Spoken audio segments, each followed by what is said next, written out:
Yun mga karagid, magandang araw po at narito na naman tayo sa ating kubo at sisimulan naman natin gawin habang wala pa po yung ating mga kasama. Medyo siguro tinahali ng gising kaya wala pa sila hanggang ngayon. Bahala sila, manong dahilan nila. At medyo mag-iinot-inot na tayo rito ng paggawa. Itong yero nga pala na ito na nakakabit na ito, ito yung nagawa last week. Ngayon ang gagawin naman natin itong bandang harapan kasi sa tagiliran ito yung mga yero na yan. Ito yung gilid. Ngayon itong harap naman ang ating dadagdagan ng yero. Wala pa yung mga kasama kaya itirahin ko na to. Sayang yung oras mga karagid. Ayan medyo nakatatlong yero na tayo dyan ng pagkakabit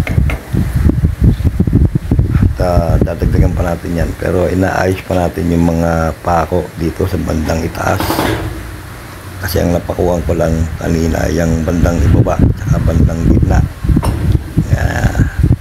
Nag-aayos pa ako ng matutungtungan dyan para maabot ko yung bandang itaas, yung malapit dun sa bandang kisame sa ilalim ng bubong.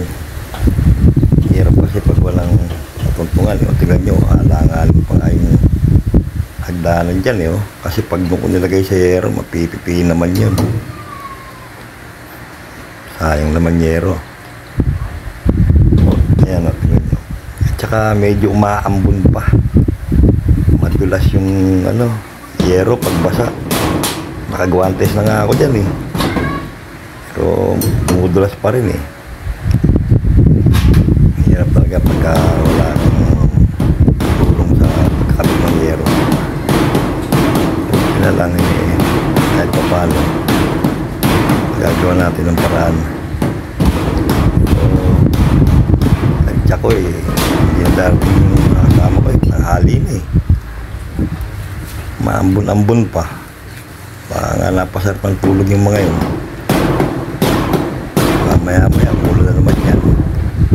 Kasi dito nga sa bundok mga karagid bigla-biglang nagbabago ang klima rito.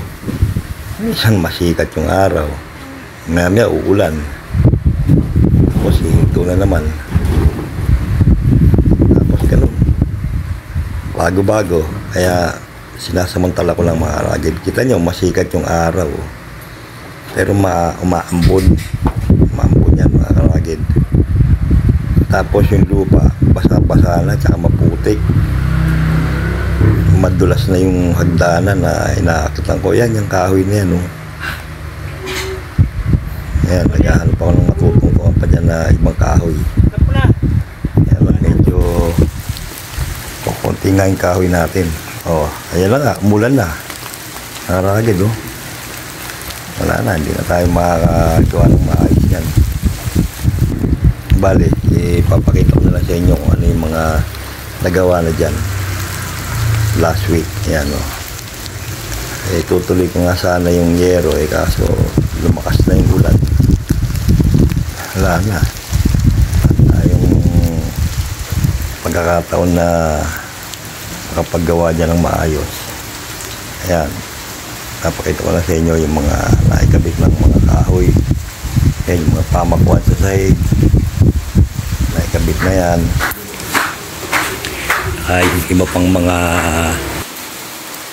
kahoy-kahoy.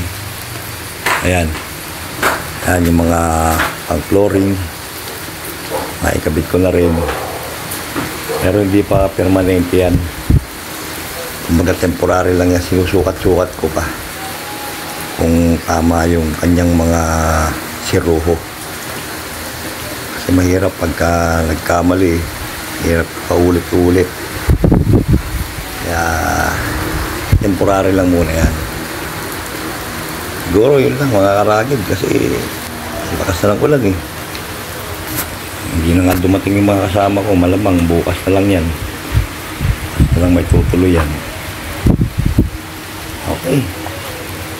Siguro hanggang dito lang muna at until next video natin na mapapakita ko na sa inyo. Yun lang mga karakit. Bye-bye.